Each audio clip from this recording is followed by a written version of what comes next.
Hello and welcome back, my friends, buddies and viewers to our refined version 2.0 of physics class 12th।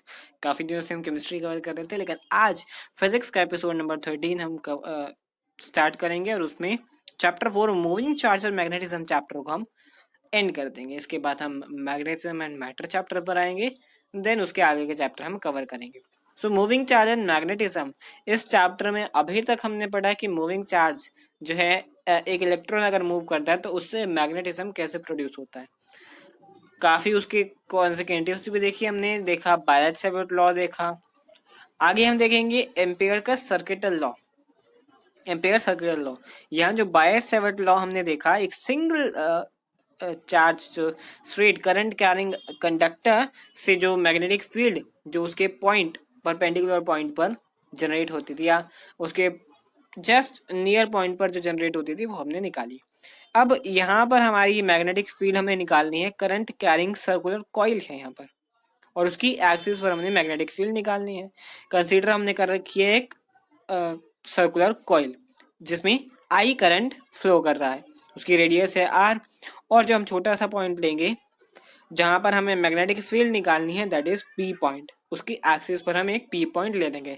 जो coil से और P तक का distance है that is X and the small point जहाँ से हमें मैग्नेटिक फील्ड निकालनी है that is the point D L, small length that is called D L.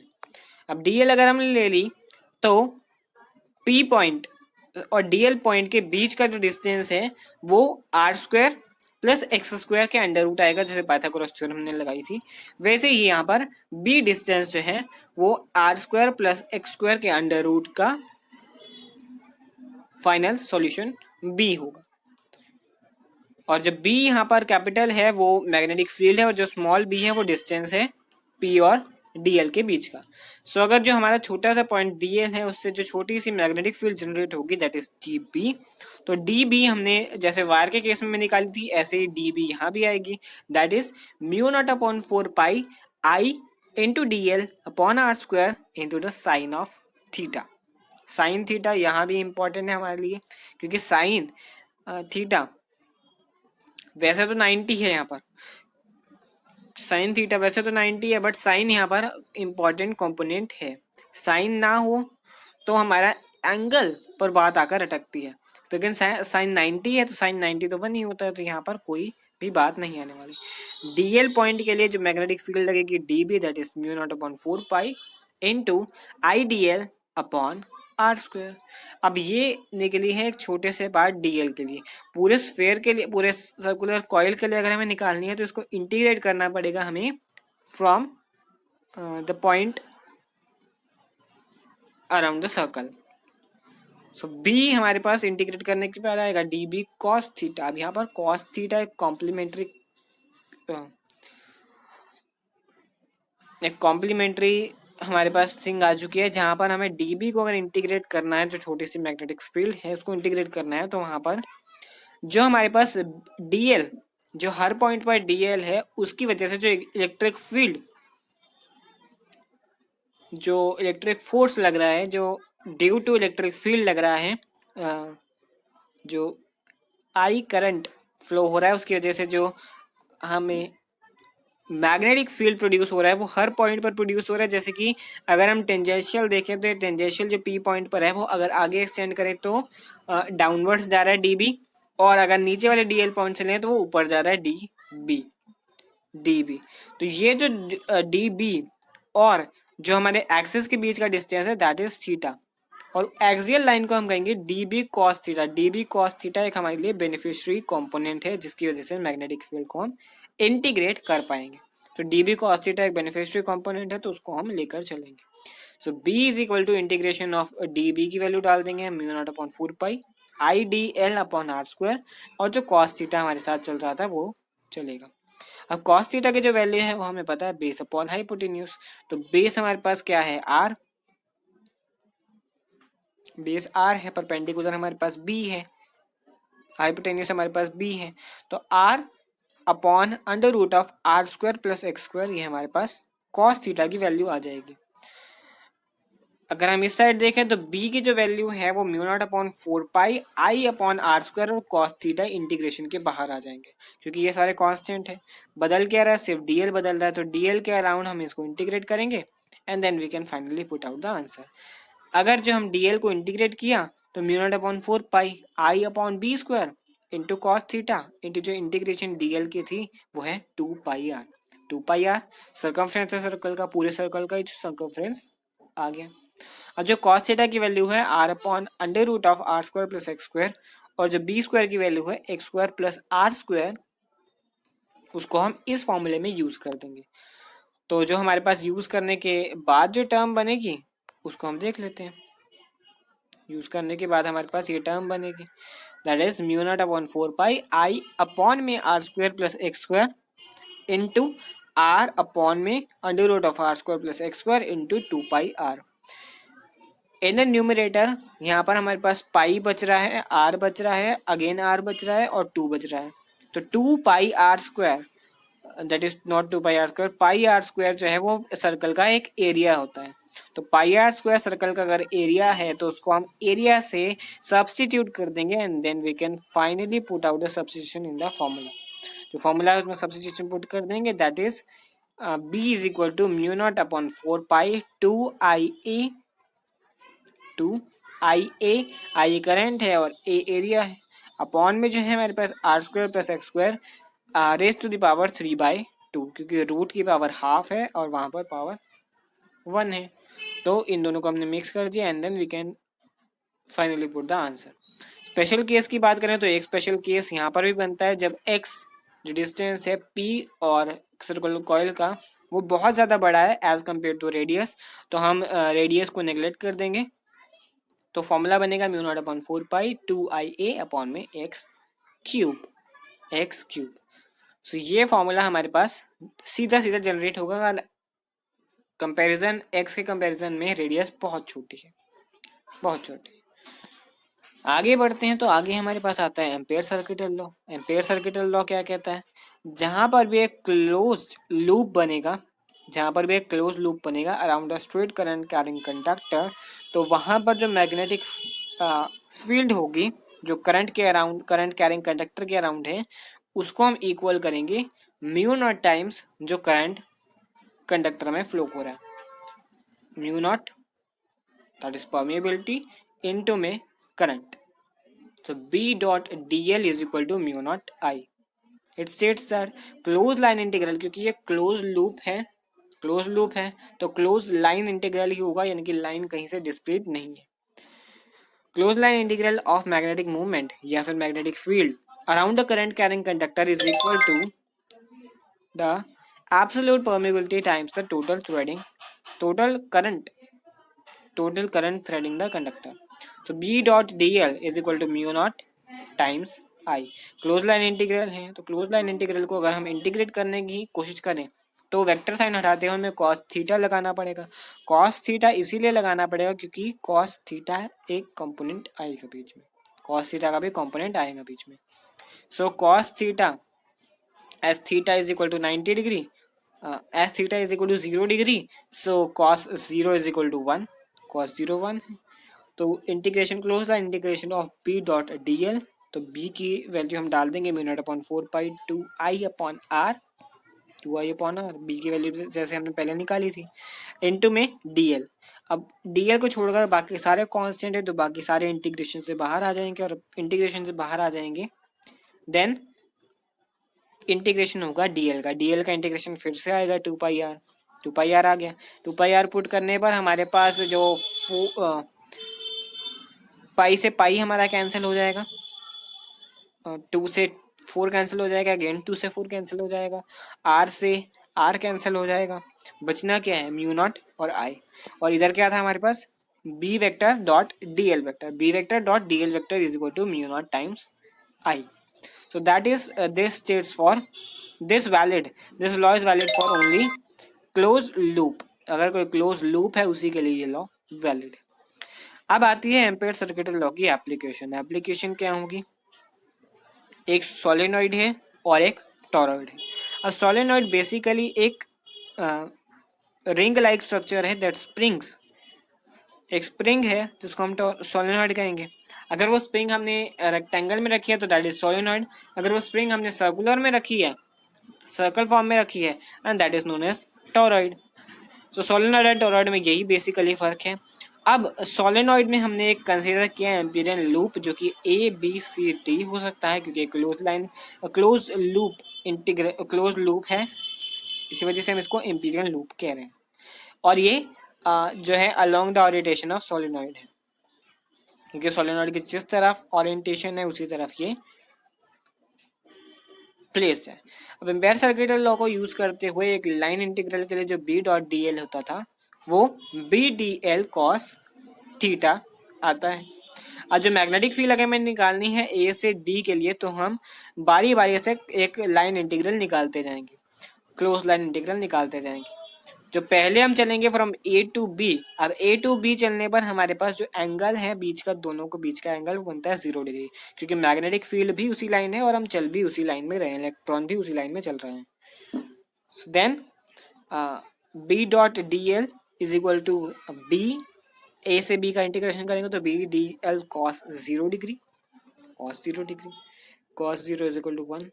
अब अगर हम गए बी से सी की तरफ, तो बी से सी की तरफ हम ऊपर जा रहे हैं, तो that gives us the angle 90 degree, तो बी डी एल कॉस 90।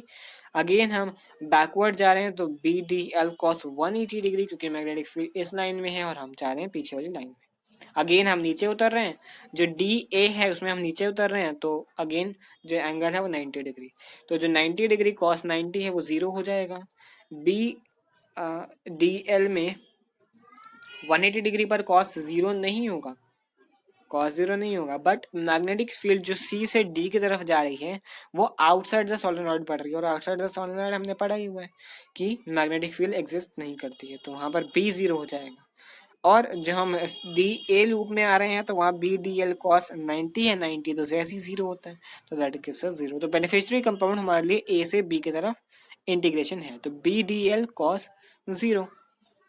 अब कॉस 0 होता है 1, तो बी एल रह गया, बी डी एल बन गया बी एल, और जो एल है हम उसको अब सोलेनॉइड की हाइट ले रहे हैं, और सोलेनॉइड में एन नंबर ऑफ टर्न्स हैं, तो N number of turns per unit length, per unit length, अगर यूनिट लेंथ हम इतनी ले लें तो उसमें एन नंबर ऑफ टर्न्स, और जो बीच का डिस्टेंस एल है वो एच ले लिया है, तो एन एच हो गया हमारे number of turns per unit length. ठीक है, तो जो करंट उसमें फ्लो हो रहा है that is I C is equal to I times N H. I जो पूरे सोलिनॉइड का करंट है, आई एन एच, जो आई है यहाँ पर वो सोलिनॉइड में करंट है।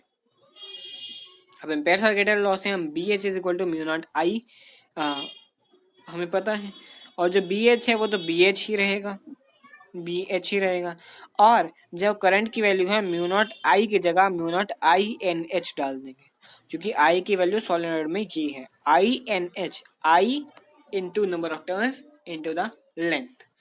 सो एच से एच कैंसिल हो जाएगा, एच से एच कैंसिल हो जाएगा, तो बी की जो वैल्यू है, जो मैग्नेटिक फील्ड की वैल्यू है वो सोलेनॉइड में निकलेगी mu naught N I, mu naught N I, mu not constant है, सो नंबर ऑफ टर्न्स और करंट पर जो है मैग्नेटिक फील्ड की वेरिएंस दिखने वाली है। अगर हम करंट को बढ़ाएंगे या हम नंबर ऑफ टर्न्स को बढ़ाएंगे तो मैग्नेटिक फील्ड में इंक्रीज जनरली होगा।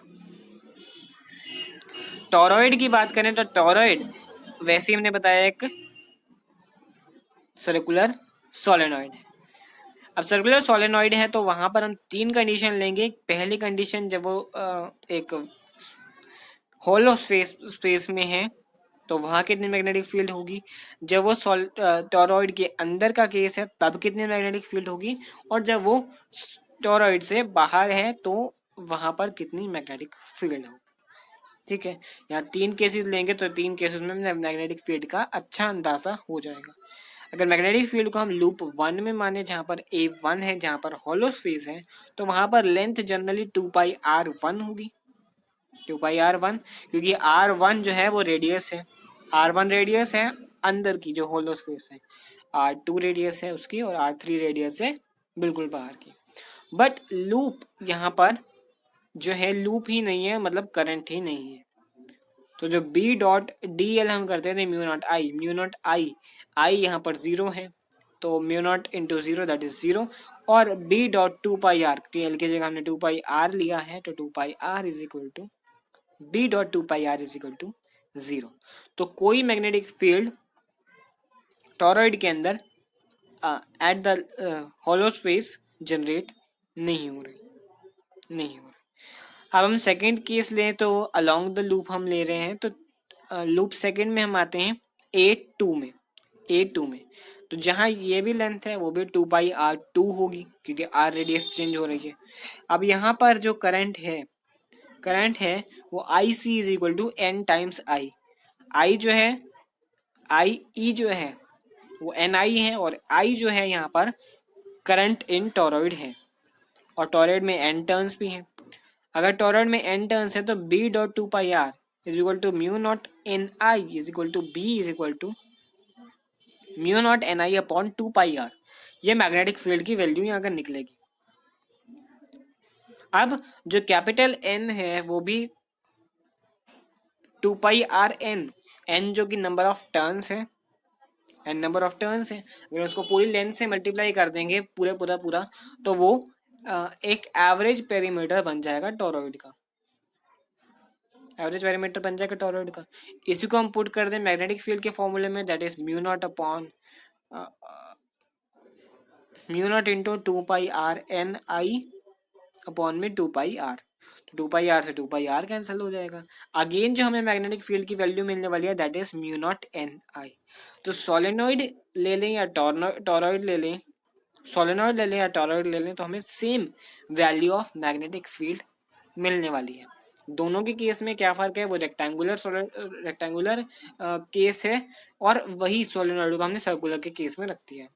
तो है तो ज्योमेट्री अलग, बट चीज़ सेम होने की वजह से मैग्नेटिक फील्ड भी सेम जनरेट होगी। तीसरे केस में है तो हम बाहर आ गए, लूप के बाहर आ गए। अगेन जो एल है वो होगा टू पाई आर थ्री, और जो लूप है वहाँ पर करंट एक तरफ से बाहर आ रहा है, क्योंकि जो एक वाइंडिंग है वहाँ पर एक तरफ से करंट बाहर आ रहा है, उस तरफ से करंट अंदर जा रहा है। तो करंट अंदर जा रहा है और करंट बाहर आ रहा है, तो करंट आपस में दोनों को कैंसल आउट कर देता है, और इसकी वजह से आई जो है वो ज़ीरो हो जाता है, और उसी की वजह से मैग्नेटिक फील्ड भी ज़ीरो हो जाती है। तो B3 जो है वो भी ज़ीरो हो जाएगी इसी वजह से।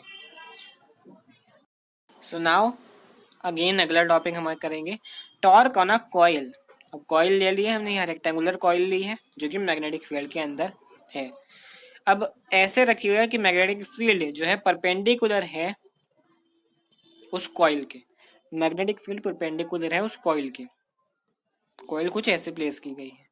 अब जब फ्लेमिंग के राइट हैंड रूल हम लगाएंगे तो जो फोर्स है वो कॉइल पर एक्ट करेगी, और कॉइल के चार फेसेस होने की वजह से जो फोर्स है उसकी भी अलग अलग डायरेक्शन आएगी। जो अप एंड डाउन के जो हमारे पास इंटरफेसेस हैं वहां पर जो फोर्सेस लग रही हैं वो इक्वल एंड अपोजिट लग रही हैं, और सेम एक्सिस में लग रही हैं, सेम एक्सिस में लग रही हैं। इसी वजह से जो है वो आपस में फोर्स एक दूसरे को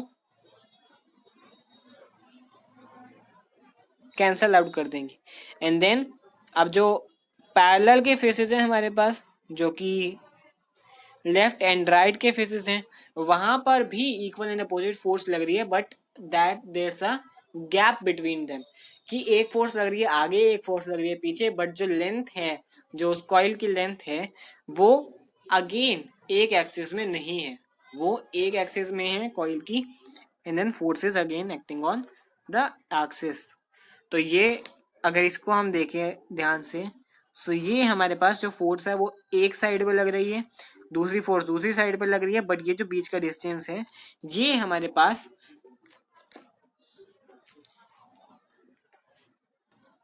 काउंटर में है, ये बीच का डिस्टेंस हमें परेशान करेगा, क्योंकि बीच का डिस्टेंस नहीं होता तो इक्वल एंड अपोजिट है तो फोर्स कहीं लग नहीं रही।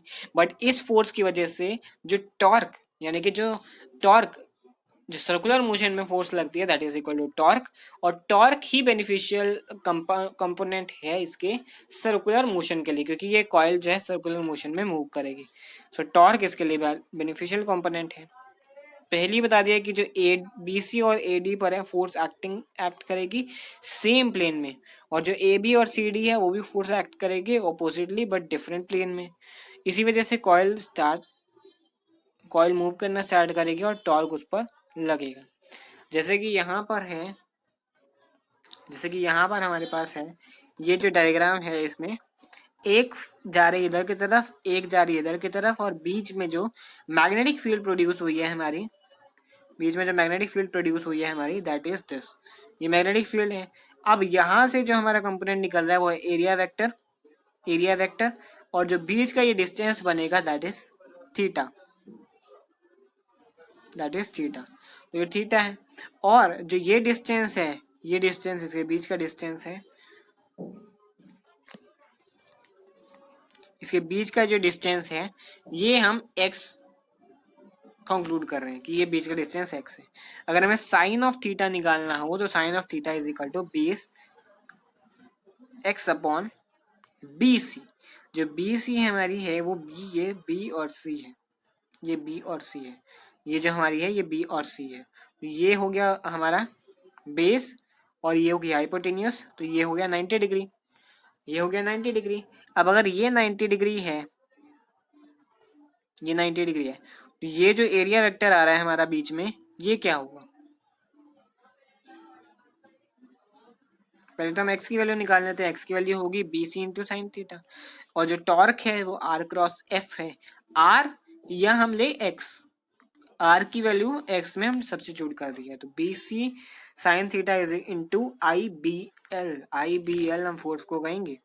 जो आई बी एल फोर्स लग रहा है, force is equal to I B L the current into में डिस्टेंस। इसमें रिमेनिंग रह गई थी कि टॉर्क मैक्स कब होगा और टॉर्क मिनिमम कब होगा।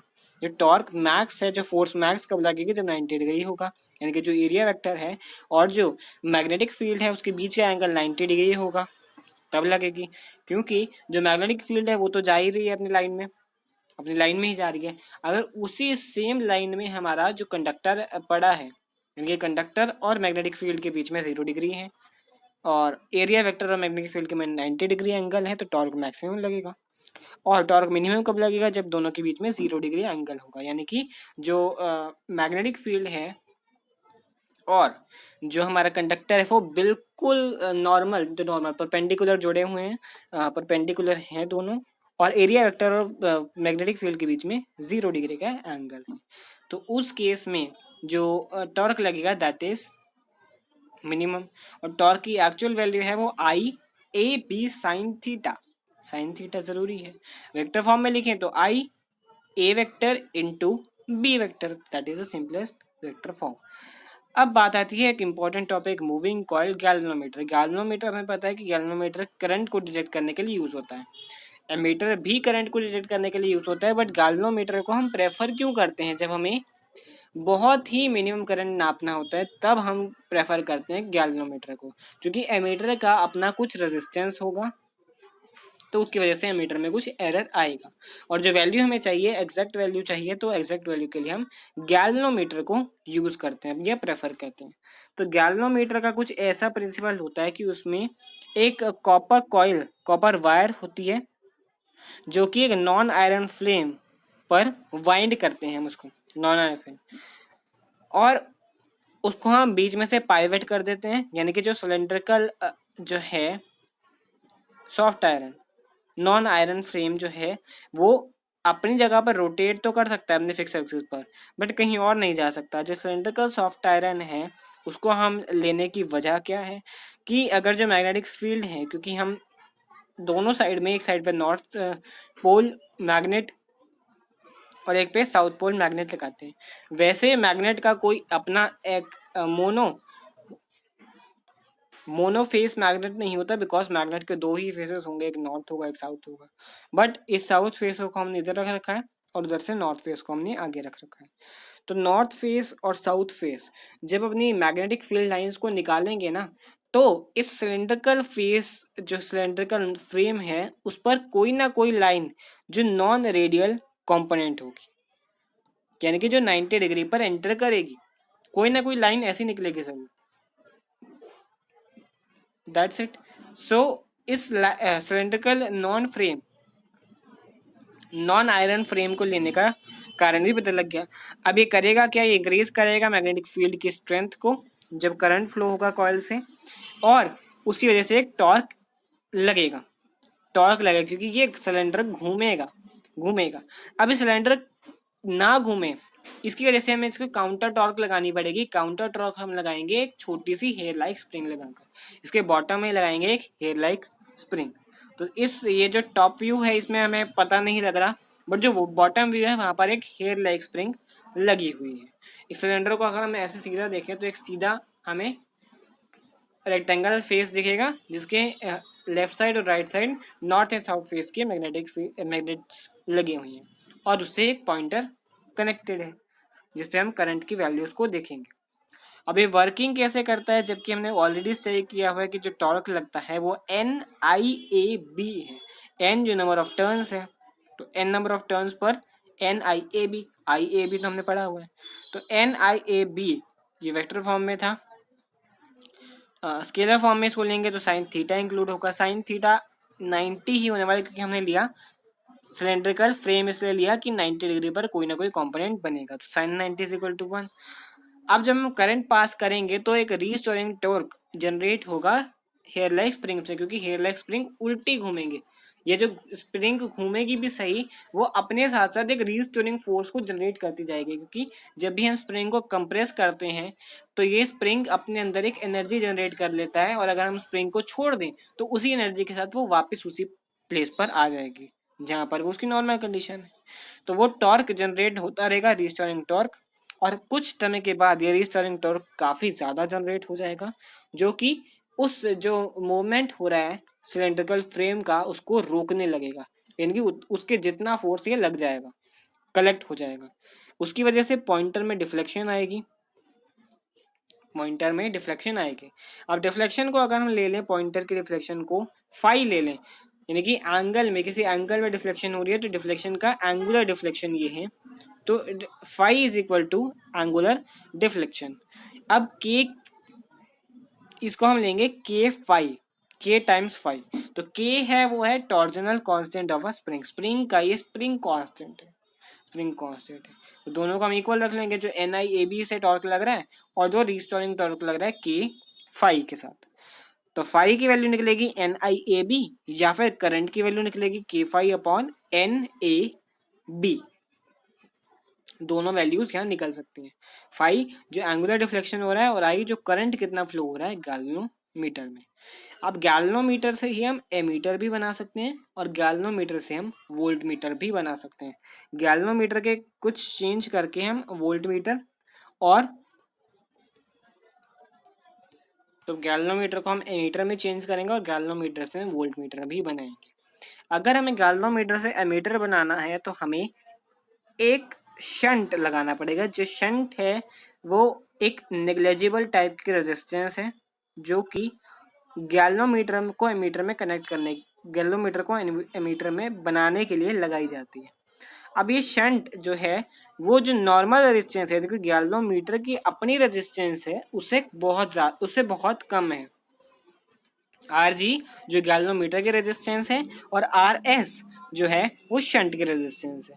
तो शंट को लगाने का मेन पर्पस है कि करंट जो है वो पाथ ये प्रेफर करता है जहां पर बहुत कम रेजिस्टेंस हो। तो शंट एक नेग्लेजिबल रेजिस्टेंस है, तो जो मैक्सिमम करंट है, यानी कि जो almost all current pass out through the path of shunt, ठीक है, शंट से पास आउट हो जाएगा, और जो बाकी बचा वो करंट है वो पॉइंट टू पॉइंट एम्पियर वो जाएगा सिर्फ गैल्वेनोमीटर के रास्ते से। सो इससे क्या फायदा होगा कि गैल्वेनोमीटर जो है, अगर करंट उसके सर्किट से ज्यादा भी है जो गैल्वेनोमीटर मेजर कर सकता है, उसको भी ये मेजर कर देगा। जितनी उसकी सेंसिटिविटी है, अगर उतना भी करंट, उससे ज़्यादा करंट पास आउट कर दिया तो गैल्वेनोमीटर को खराब हो जाना चाहिए था, बट शंट के इंट्रोडक्शन से हम उससे भी ज़्यादा करंट को क्या कर सकते हैं, सेंस कर सकते हैं या मेजर कर सकते हैं, जो कि गैल्वेनोमीटर के हाथ में नहीं था। तो इसका एक फॉर्मूला है that S is equal to shunt का जो रेजिस्टेंस है S is equal to I G R G, जो आई आर है, और आई माइनस आई जी जो टोटल करंट आया और जो टोटल करंट शंट में से पास आउट हो गया और जो गैल्वेनोमीटर में करंट गया, that is the difference between the current. अब इसको हमें वोल्ट मीटर में चेंज करना है, तो वोल्ट मीटर में चेंज करने के लिए हम जो गैल्वेनोमीटर का रेजिस्टेंस है उससे भी बड़ा रेजिस्टेंस हम आगे लगा देंगे, उससे भी बड़ा रेजिस्टेंस लगा देंगे। तो इसका फायदा क्या होगा, जो मैक्सिमम वोल्टेज है, जो मैक्सिमम वोल्टेज है वो मैक्सिमम ही रहेगा, यानी कि पोटेंशियल गिरेगा नहीं, पोटेंशियल कम नहीं होगा, क्योंकि हमने रेजिस्टेंस को काफ़ी ज़्यादा कर दिया। हमने बताया था कि जो V है वो डायरेक्टली प्रोपोर्शनल है करंट पे। अब करंट जो है वो मैक्सिमम जा रहा है V में, वो नहीं जाएगा R में क्योंकि वहाँ पर रेजिस्टेंस ज़्यादा है। तो ये रहेगा V में, V प्रोपोर्शनल टू I, तो वोल्टेज रहेगा ज़्यादा, और वोल्टेज रहेगा ज़्यादा तो रेजिस्टेंस भी रहेगा ज़्यादा। तो R रेजिस्टेंस लगाने का मेन पर्पस यही है कि वोल्टेज ड्रॉप नहीं होगा और ये प्रॉपर रीडिंग देगा, क्योंकि वोल्टमीटर का वोल्टेज अगर गिर जाएगा तो वोल्टमीटर का काम ही क्या, वोल्टेज नहीं गिरने देना, वोल्टेज को हमने कांस्टेंट रखना है। सो आई जी है जो गैल्वेनोमीटर में करंट गया, I G is equal to V upon R plus R G, जो कि लार्ज रेजिस्टेंस है, और आर की जो वैल्यू है वो V upon I G minus R G. अब करंट सेंसिटिविटी और वोल्टेज सेंसिटिविटी। करंट सेंसिटिविटी क्या है, डिफ्लेक्शन पर यूनिट करंट, जितना करंट हम देंगे उसके बिहाफ पर रिफ्लेक्शन कितना होगा।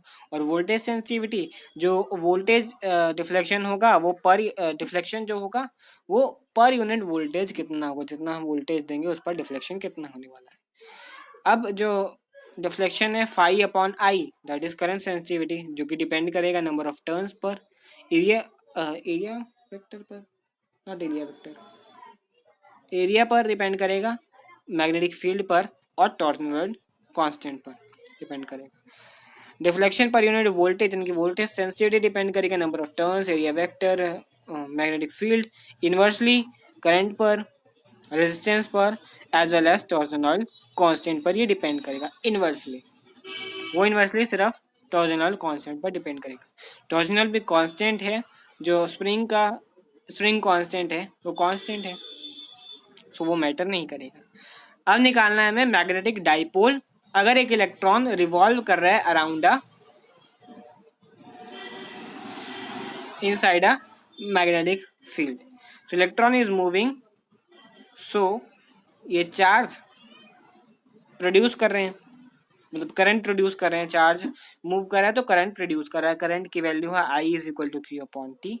आई जो है वो क्यू रिप्लेस हो गया इलेक्ट्रॉन से, और जो स्मॉल टी है वो कैपिटल टी से रिप्लेस हो गया, क्योंकि कैपिटल टी पूरा सर्कुलर फेज कंप्लीट करने का टाइम पीरियड है, और टाइम पीरियड को हम लिखते हैं distance upon velocity, distance upon velocity. जो डिस्टेंस है वो 2 पाई r कवर किया है पूरा सर्कमफ्रेंस, और वेलोसिटी थी उसकी v। तो आई की जो वैल्यू बन गई वो बन गई ई वी अपॉन 2 पाई r। मैग्नेटिक डाइपोल मूवमेंट का हमने फॉर्मूला पढ़ा हुआ है, that is n into I into A. n number of turns है जो कि एक ही टर्न है, i जो हमने निकाला अभी ई वी अपॉन 2 पाई r, और एरिया है पाई आर स्क्वायर। सो इसी फॉर्मूले में हमने पुट कर दिया तो हमें मिला क्या, वो ई वी आर अपॉन 2 की जो वैल्यू मिल गई। अब एंगुलर मोमेंटम को इस कॉन्सेप्ट के अंदर जोड़ दें, क्योंकि एंगुलर मोमेंटम लगेगा जब सर्कुलर फेज में मूव कर रही है कोई चीज़, तो एंगुलर मोमेंटम उसके ऊपर लगेगा। उसकी वैल्यू है एम वी आर। अगर हम वी आर की वैल्यू निकालें तो वी आर की वैल्यू बनती है 2m अपॉन ई, जो कि हमने m की वैल्यू पहले निकाली थी ई वी आर, तो ई वी आर से हमने सब्सटीट्यूट किया, वी आर की वैल्यू बनी 2m अपॉन ई, और 2m अपॉन ई को हमने रख दिया वी आर की जगह। तो L एंगुलर मोमेंटम की जगह आ गया एम ई जो मास है इलेक्ट्रॉन का, और 2m जो कि मैग्नेटिक डाइपोल मूवमेंट है, अपॉन में ई वो चल रहा है। L अपॉन m अगर रेशियो देखें तो वो 2 times the mass of electron upon electron वाला चार्ज। तो m अपॉन L इसको रेसिप्रोकल कर दिया तो इलेक्ट्रॉन वाला charge upon 2 times the mass of electron. तो ये हमारी एक नई रेशियो बन जाती है, दैट इज जायरोमैग्नेटिक कांस्टेंट। ये नई रेशियो है जायरोमैग्नेटिक रेशियो, या फिर जायरोमैग्नेटिक कांस्टेंट। इसकी वैल्यू एक कांस्टेंट की वैल्यू है that is 8.8 into 10⁻10 coulomb per KG. अगर हम सब्स्टिट्यूट कर दें तो बनेगा m is equal to magnetic dipole moment is equal to E L upon में 2me। और अगर केमिस्ट्री का टॉपिक ले तो केमिस्ट्री का टॉपिक में हमारे पास बोहर एक साइंटिस्ट थे, बहुत अच्छे साइंटिस्ट थे, जिन्होंने एंगुलर मोमेंटम की डिस्क्रीट वैल्यू निकाली जो कि L है that is NH upon 2 pi. N जो हमारे पास नेचुरल नंबर है और H जो बनेगा वो प्लैंक्स कांस्टेंट बनेगा और अब 2 पाई भी कांस्टेंट है that is number of natural number into the Planck's constant upon में 2 पाई। तो ये बनेगा एंगुलर मोमेंटम। उन्होंने ये अपनी कुछ हाइपोथेसिस में बताया था। सो इसको हम कहेंगे बोहर क्वांटाइजेशन कंडीशन। और इसी से मैग्नेटिक डाइपोल मोमेंट मिनिमम निकालना है तो मिनिमम के लिए हमें n is equal to 1 at n is equal to 1 that m minimum is equal to EH upon 4 pi ME। और जो सब चीज़ें कांस्टेंट है, H कांस्टेंट है, पाई कांस्टेंट है और मास ऑफ इलेक्ट्रॉन कांस्टेंट है और इलेक्ट्रॉन वाला चार्ज कांस्टेंट है। सब चीज़ें कांस्टेंट होने के बाद जो m मिनिमम की वैल्यू निकलेगी वो निकलेगी 9.27 into 10⁻⁻24 ampere metre square. So that's it for the video. और ये चैप्टर भी इसी के साथ कंप्लीट होता है। इस चैप्टर का लास्ट टॉपिक था, इसी के साथ ये चैप्टर एंड हो चुका है यहाँ पर। और I hope you all will understand the topics and covered in this episode as well as the chapter number 4 moving charge and magnetism. So कल से हम स्टार्ट करेंगे, होपफुली हम स्टार्ट करेंगे chapter number 5 magnetism and matter और उसको near about 2 से 3 दिन में हम ख़त्म कर देंगे। छोटा चैप्टर है, इलेक्ट्रोमैग्नेटिक इंडक्शन भी छोटा चैप्टर है। देन आगे की कुछ चैप्टर हमारे पास शॉर्ट चैप्टर हैं तो उसको हम फटाफट से कंप्लीट कर देंगे। So thank you so much and bye bye.